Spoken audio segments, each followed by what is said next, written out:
성령 강림 주일에 오늘 본문에 있는 말씀이 오순절날이 이름에 저희가 다 같이 한 곳에 모였더라. 케르콤, 지하 공동묘지가 케르콤이죠. 로마에 있는 기독교인들이 로마의 극심한 박해를 피해 공동묘지에 들어가 살면서 유명해졌습니다. 1854년 케르콤이 본격적으로 발굴되기 시작해서 지금까지 발견된 로마의 케르콤이 모두 120개가 된다고 그랬죠. 지하 동굴의 총 연장은 900km, 서울서 부산이 500km 못 될 거예요. 그런데 케르콤의 동굴 총 연장이 900km나 된다고 합니다. 그리고 이 지하 동굴에 묻힌 시민만, 놀라지 마세요, 200만 구라고 하죠. 예수님 당시에 로마 인구가 100만 밖에는 안 됐었는데 그걸 비교해보면 엄청난 숫자의 시신이 카타콤에 묻혀 있습니다. 사도행전 2장 10절에 보면 블루기아와 밤벨라와 애굽과 및 구레네에 가까운 리비아 여러 지방에 사는 사람들과 로마로부터 온 나그네 곧 유대인과 유대교에 들어온 사람들과 절기를 지키기 위해서 각국에서 예루살렘으로 방문한 사람들 중에 로마로부터 온 사람들이 적지 않게 많았다고 그러죠. 그들은 성령의 능력을 받은 사람들로서 사도들이 전해주는 복음을 듣고 로마에 돌아가서 교회를 세웠는데, 로마에 있는 성도들은 예수를 믿는다는 한 가지 이유 때문에 로마 황제의 극심한 박해를 받게 됩니다. 그래서 그들은 결국 안락한 집도 버리고 목숨도 걸고 모아둔 재산도 포기하고 정상적인 생활을 하지 못한 채 박해를 피해 지하 공동묘지에 들어가는 것을 평생 동안 거기서 살아왔습니다. 그곳에서 결혼도 하고 가정도 꾸미고 자식을 낳고 기르기도 하고 자녀들이 케르콤 안에서 결혼식도 하고 부모님의 장례식도 치러드리고, 그러다가 주후 313년에 로마의 콘스탄틴 황제가 밀라노 칙령을 발표하여 기독교를 국교로 공인하면서 그들은 비로소 케르콤에서 나와서 정상적인 생활을 하게 된 것을 여러분들은 서양사 역사 한 토막에서 찾아볼 수가 있는데, 이 사람들이 케르콤에 가서 살 수 있었던 것은 성령을 받았기 때문인 줄 믿으시기 바랍니다. 예수를 믿다가 붙잡히면 불에 타 죽기도 하고 사자의 밥이 될 수도 있는 상황 속에서 그들이 담대하게 예수님을 믿을 수 있었던 것은 그들 마음속에 성령이 충만했기 때문입니다. 그것이 바로 그들의 성령의 능력을 체험했기 때문이고, 성령의 능력으로 그들은 극심한 환경에 뛰어들어 넘을 수가 있었던 것입니다. 그렇기 때문에 예수님께서 요한복음 20장에 부활하신 다음에 제자들을 모아놓고 성령을 받아라, 성령을 받아라, 성령을 받아라 외쳤을 때에 그 제자들이 성령을 받고 전 세계에 나가서 복음을 전하니까 베드로같이 불확무식한 어부가 한 번 외쳤을 때 3,000명이 예수 믿기로 결심하는 역사는 하나님의 성령의 역사인 것을 믿으시면 아멘 하시기 바랍니다. 1907년 평양에 대부흥이 일어났죠. 그 성도들이 회개하고 성령이 강하게 예루살렘처럼 임했기 때문에 평양을 제2의 예루살렘이라고 하죠. 평양에 선천에 주일날이 되면은 가게 문 다 닫습니다. 왜? 그만큼 믿는 사람들이 많아서 평양을 가리켜서 제2의 예루살렘이라고 한 것은 1907년 하나님의 성령의 역사가 강하게 평양을 중심으로 이루어진 것을 믿으시기 바랍니다. 1973년 빌리그램이 오셔서가 아니라 김정한 목사가 통역을 하서가 아니라 1973년 하나님의 성령이 여의도 광장에서 역사하셨기 때문에 대형 교회가 73년서부터 시작을 한 겁니다. 성령의 역사예요. 성령이 오셨네. 성령만 오시면 정치도 교육도 교회도 성도도 다 변합니다.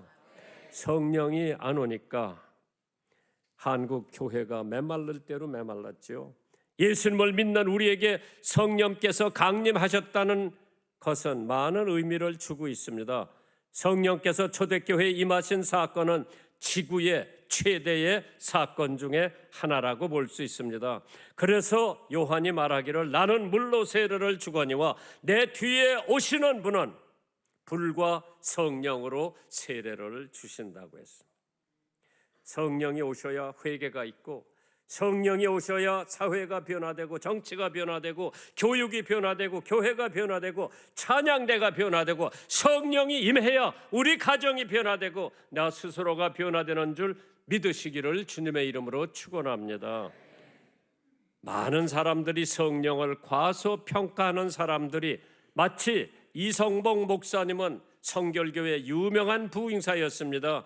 목사님 말씀처럼 성령을 과소평가하는 사람들은 첫째, 기름 마른 기계 같다고 했어요. 기름이 말랐기 때문에 삐걱 교회에 왜 삐걱 소리가 납니까? 성령이 메말랐기 때문에 삐걱 소리가 나죠. 성령의 기름을 챌 것 같으면 장로도 권사도 집사도 찬양대도 목사도 전도사도 삐걱 소리를 내지 않아요. 어느 장로님이 자기 교회 삐걱 소리가 나니까 날 찾아와서 목사님, 내가 지금 나가는 교회 못 나가겠습니다. 목사님, 장로님, 권사님들 싸우는 걸 내가 보고 더 나갈 수가 없는데 저 어디를 나가면 좋으냐고 물어보길래 내가 무조건 소망교회 가라 그랬어요. 그 집사님이 소망교회 가서 장로님이 되고 그 교회의 장례식을 도맡아서 하신 분이에요. 지금 평생, 내일 모레 100살인데 지금도 소망교회 나가서 열심히 봉사하는 분 중에 한 분이야. 성령이 임하면은 교회가 변화되고, 성도가 변화되고, 교육이 변화되고, 정치가 변화되고, 지금 한국 정치가 성령이 없기 때문에 그런 거예요. 우리 장로님, 정치에 성령만 들어가면 변해요. 그래서 기름 마른 기계 같다고 그랬고요. 엔진이 꺼진 자동차 같다고 그래서 엔진 꺼지면 자동차 서요, 안 가. 바람 빠진 풍금 같고, 물 마른 우물 같고, 비 없는 구름 같고, 열매 없는 무화과 나무 같다고 그래서 누가? 성령을 과소평가하는 사람들은 이런 사람이 된다고 이성봉 목사님 말씀했어요. 그렇기 때문에 시편 51편 11절에 나를 주 앞에서 쫓아내지 마시며 주의 성령을 내게 거두지 마옵소서. 세계적인 법조인 스위스의 카럴 힐티라고 하는 사람이 행복한 삶을 살려면 어떻게 해야 하는지 한평생 연구한 결과 행복론, 해피니스 5가지가 있었어요. 첫째로 성령 충만해야 사람이 행복할 수 있다고 그랬는데 그 양반이 성령 충만한 5가지 유익을, 첫째로 말로 표현할 수 없는 인생의 즐거움, 두 번째로 모든 사람과 사물에 대한 공포가 해방되는 거예요. 성령 충만한 사람에게는 무서운 게 없어요. 공포가 사라지는 거예요. 공포에서 해방을 받을 수 있기 때문에 성령 받아야 돼요. 모든 염려에서 자유가 된다고 그랬어요. 직장, 재산, 자녀 교육, 자녀 결혼, 모든 문제에서 해방될 수 있는 게 성령 충만한 사람이죠. 네 번째로 세상에 존재하지 않는 열정과 생기가 소유할 수 있다고 그랬죠. 5번째로 하나님의 자녀가 됨으로 얻은 권위. 이것이 성령 충만한 사람들 5가지 유익하라고 하는 얘기. 그렇기 때문에 성경에 보니까 성령 충만한 사람들에게 9가지 열매가 있다고 그랬어요. 갈라디아서 5장 22절 23절에 오직 성령의 열매는 사랑, 희락, 화평, 오래 참음, 자비, 양선, 충성, 온유, 절제라고 그랬어요. 이와 같은 것을 금할 법이 없다고 그랬어요. 왜? 성령 받으면 자연적으로 이러한 열매를 맺게 되는 줄 믿으시기를 주님의 이름으로 축원합니다. 그렇다면 성령의 과대평가라고 하는 것은 무엇인가? 어떤 사람들은 예수도 필요 없고 하나님도 필요 없고 성령만 소유하면 된다고 성령의 과대평가하는 사람들도 더러 있습니다. 하나님도 필요 없고 예수도 필요 없고 오직 성령 한 분이 나의 신앙의 전부라고 역설하는 사람들이 있는데 성경에 비춰봐서 그것은 잘못된 생각입니다. 삼위일체, 성부와 성자와 성령이 공동으로 존재할 때에 하나님께서 요한복음 16장 7절에서 13절에 보면은 그러나 내가 너희에게 실상을 말하노니 내가 떠나가는 것이 너희에게 유익하니라. 예수님이 하신 말씀이죠. 내가 떠나가지 아니하면 보혜사가 너희에게로 오시지 아니할 것이요. 보혜사 성령이지요. 도와주는 분이라, 옆에서 도와주는 분이라고 그랬어요. 내가 가면 내가 그를 너희에게로 보내리니 그가 와서 죄에 대하여 의에 대하여 심판에 대하여 세상을 책망하시리로다. 그게 성경이 하는 일이죠. 구약시대에 3대 절기가 반드시 있는 것을 여러분 잘 아실 거예요. 유월절, 장막절, 오순절. 유월절 후에 50일째 되는 날을 지키라고 한 것은 바로 오순절, 유월절이 지나서 49일 지난 다음에 그날 다음 날이 오순절이에요. 오순절, 오.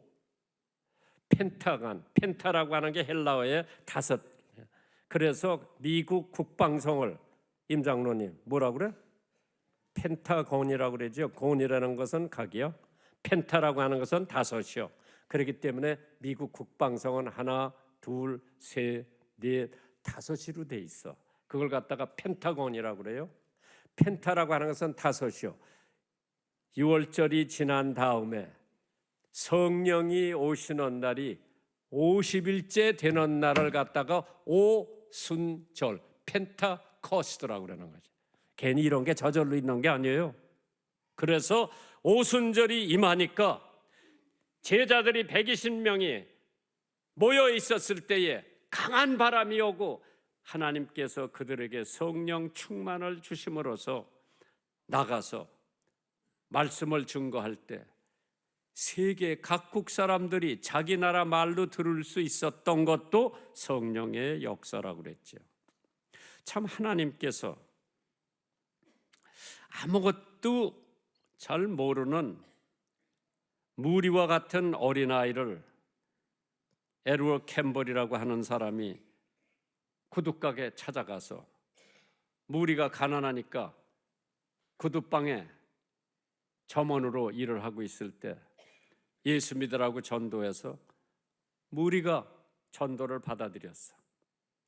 주일학교 가려고 그러니까 가서 선생 노릇 하려고 그러니까 넌 학교도 안 나왔는데 주일학교 선생 못한다고 그래서 무리가 그럼 난 산에 가서 기도한다고 소나무를 붙들고 기도를 했어. 소나무 뿌리가 뽑히는 거예요. 하나님의 성령이 강하게 역사해서 자기 동네 가서 애들 모아놓고 주일학교를 했는데 1년 지나니까 놀라지 마세요. 6천 명이 모였어. 신학교도 못 간 무리가 동네 애들 모아놓고 성경을 가르치는데 1년 되니까 6천 명이 모였어. 그래서 산에서 소나무 붙들고 기도할 때에 성령께서 그에게 강하게 임하신 거예요. 그 무리를 통해서 영국, 구라파, 미국 100만 명이라고 하는 많은 숫자가 예수를 믿고 회개하고 구원을 받는 역사가 일어난 것은 어느 유명한 대학을 졸업 맡은 신문 기자가 하도 무리 목사가 설교 잘한다고 그래서 취재를 갔어. 그런데 그날 설교의 문법으로 틀린 게 수백 가지요. 그때 그 기자가 무리 목사님을 찾아와서 목사님 설교를 보니까 문법으로 틀린 게 수백 가지인데, 그때 무리 목사님이 뭐라고 그러냐면, 나는 학교도 제대로 못 나와서 문법적으로 틀리는 게 많은데 선생님 같은 분은 유명한 대학을 나왔는데 문법도 안 틀릴 텐데 왜 나처럼 전도를 못 해느냐 말 한마디 하니까 할 얘기가 없이 돌아갔다고 그러죠. 학교 나와서 성경 받는 게 아니죠. 문법을 잘 알아서 성령 받는 게 아닙니다. 하나님께서 불황무식했던 무리에게도 성령 충만함을 주니까 영국, 구라파, 미국 가서 입만 뻥끗하면 예수 믿는 사람들, 마약 먹었던 사람들, 술 취한 사람들이 다 와서 예수 믿는 하나님의 역사와 기적이 나타난 것은 성령의 역사인 줄 믿으시기를 주님의 이름으로 축원합니다. 성령이 오셔야 됩니다. 왜?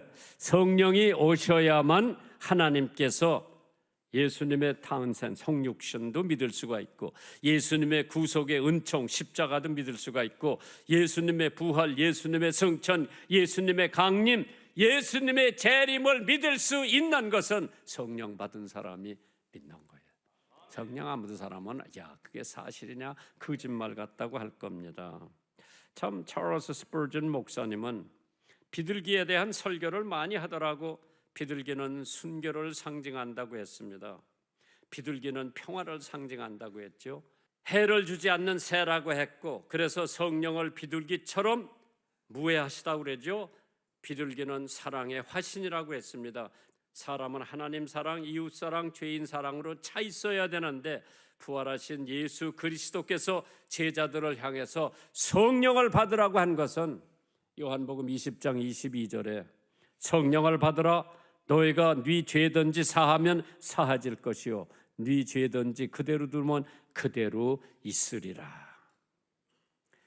성령 충만한 사람에게는 하나님이 권능을 주신다고 그랬어. 참 그 권능, 그래서 사도행전 1장 8절에 너희들이 성령을 받으면 권능을 받고 예루살렘과 유다와 사마리아와 땅끝까지 이르러 내 증인이 된다고 하는 것은 성령 받아야 가능합니다. 우리가 여행 갈 수 있죠. 놀러 갈 수도 있죠. 그러나 그거는 성령 없이도 얼마든지 할 수 있는데, 그 나라에 가서, 그 지역에 가서, 그 관광지에 가서 변화시킬 수 있는 것은 성령의 권능이 아니고는 이루어질 수가 없습니다. 성령은 반드시 변화와 개혁, 개종과 변혁 시킬 수 있는 능력을 가지고 있습니다. 인간 제도의 변화나 개혁은 그때뿐입니다. 세월이 가고 사람이 바뀌면 따라가서 모든 게 바꿔집니다. 여러분 잘 아실 거예요. 하버드 대학, 예일 대학, YMCA가 목사 양성하고 훈련하는 학교로, 단체로 시작됐는데 지금 하버드 대학을 목사 양성소라고 생각하는 사람 한 사람도 없어. 예일 대학이 목사님 양성하는 학교라고 믿는 사람 하나도 없어. YMCA 좋은 일 많이 하지만은 정말 예수 믿는 사람들을 훈련시켜서 사회를 변화시키는 단체라고 YMCA를 그렇게 믿는 사람 없어요. 성령이 떠난다면은 하나님의 영광이 같이 떠나는 거예요. 그래서 진정한 변화나 개혁은 하나님의 성령의 소관인 것을 우리들이 믿어야 될 줄 믿습니다. 그래서 성경에 보니까 성령 받으면 광야가 아름다운 밭으로 변한다 그랬죠. 성령을 받으면 죽음에서 생명으로 변하고, 저주에서 축복으로 변하고, 고통에서 기쁨으로 변하고, 절망에서 소망으로 변하고, 가난에서 영적 충만으로 변한다 그랬어요. 물이 변하여 포도주가 되는 것처럼 성령 받는 사람은 죄인으로부터 성자로 변하는 줄 믿으시기를 주님의 이름으로 축원합니다. 여러분 잘 아시겠습니다마는 일라이샤 올브라이트 하프먼이라고 하는 목사님이 계셨어요. 한 교인의 집을 방문해 신방했을 때 마침 그 집의 부인이 무슨 일인지 비통해하면서 하프먼 목사님에게 쓰러져 것 같이 달려가서 울부짖으면서 목사님, 저는 이제 죽을 수밖에는 없습니다. 어쩌면 좋아요. 어쩌면 좋아요. 그때 하프먼 목사님이 예수 앞에 아뢰시오 말 한마디 하고 신방을 마치고 집에 돌아온 하프먼 목사님은 그 여인에게 했던 말이 계속 머리에서 맴돌고 있었습니다. 그때 한 편의 찬송시를 짓게 됐죠. 수고하고 무거운 짐진 다라 다 내게로 오라 내가 너희를 쉬게 하리라. 그 말씀을 생각하면서 하프먼 목사님은 단숨에 시 하나를 적었습니다. 불쌍한 자들이여 예수께로 나오라. 견디지 못하 쓰러질 때 불쌍히 여겨 구원해 주실 이가 예수뿐이다. 그러면서 그 찬송의 시를 써내려갔지요. 내 모든 시험 무거운 짐을 주 예수 앞에 아뢰이면 근심에 쌓인 날 돌아보사 넓으신 사랑 베푸시네. 무거운 짐을 나 홀로 지고 견디다 못해 쓰러질 때 불쌍히 여겨 날 구해 주리. 이 은혜의 주님 오직 예수. 마지막 4절을 쓰면서 마음의 시험 무거운 죄를 주 예수 앞에 아뢰이면 예수는 나의 능력이 되사 세상을 이길 힘 주시네. 그 찬송이 지금도 얼마나 많이 불려지는지 옛날 찬송의 364장의 찬송입니다.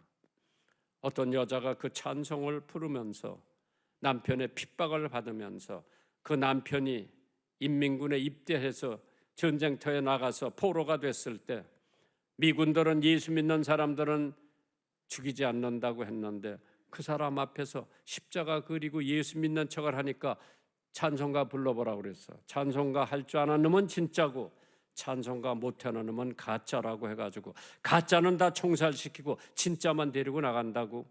그 사람 찬송할 줄 아느니까 안다고 한번 해보라고 그러니까 내 모든 시험 무거운 짐을 오케이 하고 이쪽에 가 있으라는데 어디까지 데려간 거 하니?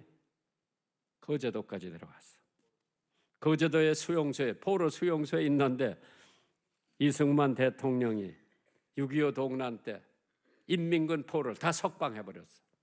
유엔군에서도 난리 났고 뭐 어떻게 다 석방을 시켰는데 그 사람이 그 길로 장로교 신학교를 가서 전도사가 되고 강도사가 되고 목사가 돼서 다시 38선 부근에 가서 철책선을 붙들고 북녘 하늘을 바라보면서 여보 당신 예수 믿는다고 핍박한 나도 예수 믿고 이제 목사가 되었다고 목을 놓고 울더랍니다.